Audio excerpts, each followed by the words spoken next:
Religious leaders have a lot of power and privilege in shaping culture and dialogue.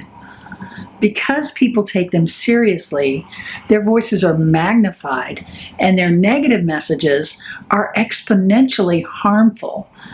Whether it's a youth group leader, a Bible study teacher, the pastor, or the Pope, their words pack a punch.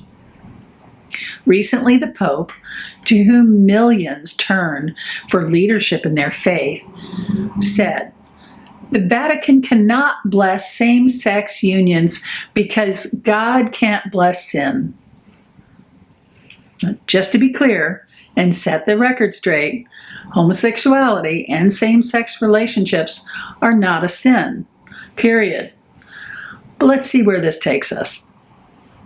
Many of you have expressed grief and sadness, having thought maybe you had an ally in the Pope, and now this gut punch. You're right to feel betrayed. You were betrayed. But what does it mean for you in your life? When any religious leader says harmful things, what does it mean to you? Let's get some perspective.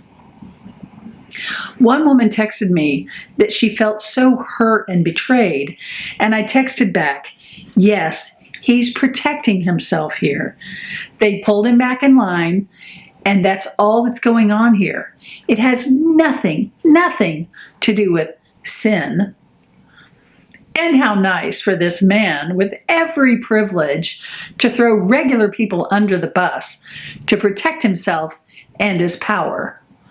That's a very definition of sin, by the way, and it's shameful. But let's go deeper. Who are these religious leaders anyway? I mean, usually they're men, I know, men vested with enormous power and privilege. At least in the Catholic Church, most are not married.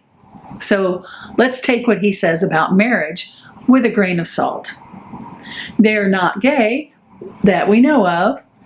So we'll take what they say about LGBTQ with a grain of salt. I think that's fair, don't you?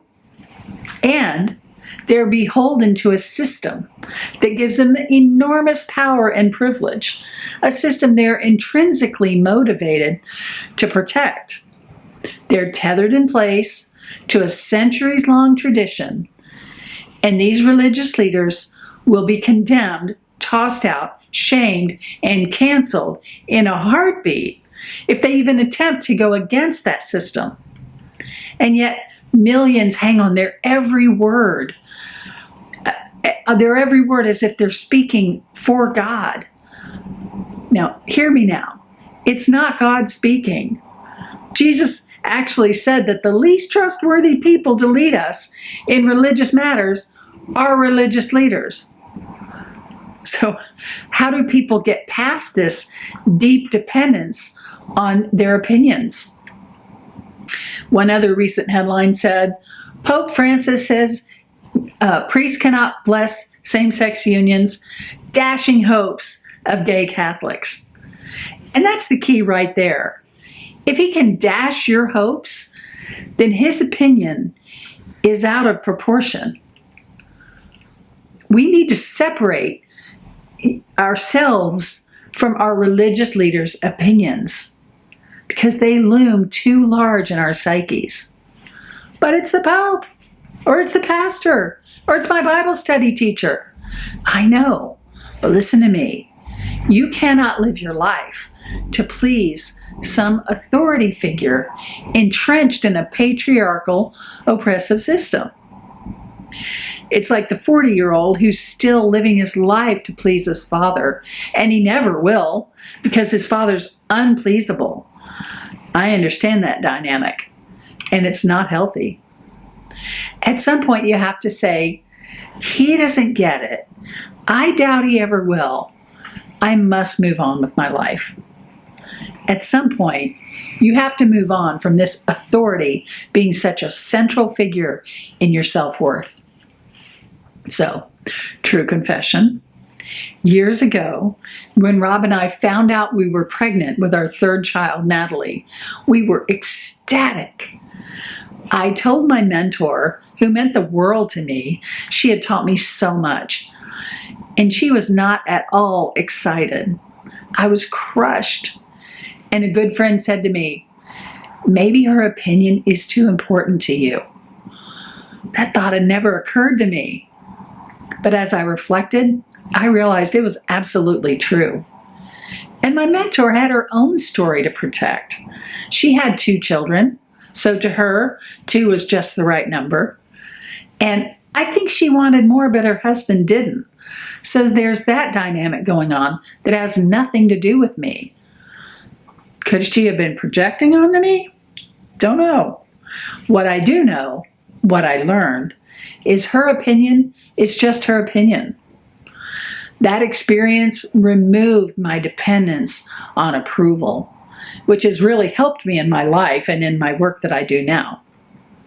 And she was wrong. 2 was not enough for us. 5 was right for us. It doesn't matter what others think.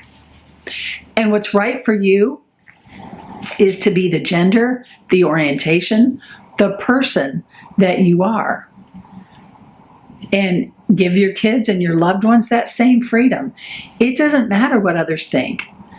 And when people give their opinion, they're speaking from their own paradigm that you should have only 2 kids, or your marriage doesn't count, or whatever. The Pope even said, same-sex unions are not ordered to the Creator's plan. Really? He said they're illicit, and God can't condemn, or He can't bless sin. Well, how kind of Him to clarify God's position of judgment for the rest of us. Give me a break. This man who millions consider to be God's very voice. No, I reject that. Now, I admit I'm not Catholic, so it's easy for me. But come stand over here for a minute for a really good view. Just think about the moral paradigm from which they're speaking. You can just about throw a rock and hit a child who has been abused by a Catholic priest. And the system of the Vatican knew and did nothing. Don't tell me the Vatican gets to speak for you on moral issues.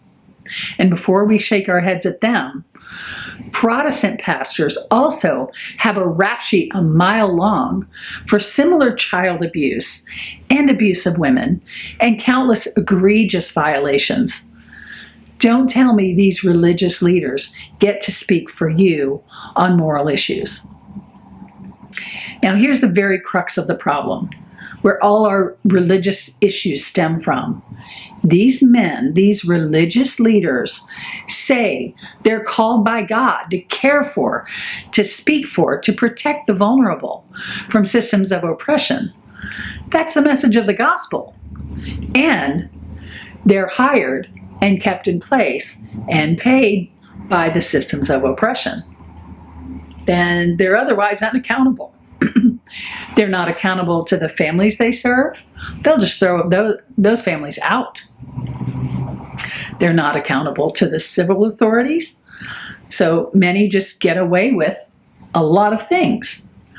They're not even concerned about being accountable to God because they're not doing what God told them to do. Religious leaders are meant to protect the vulnerable from the very systems of oppression that pay their salaries.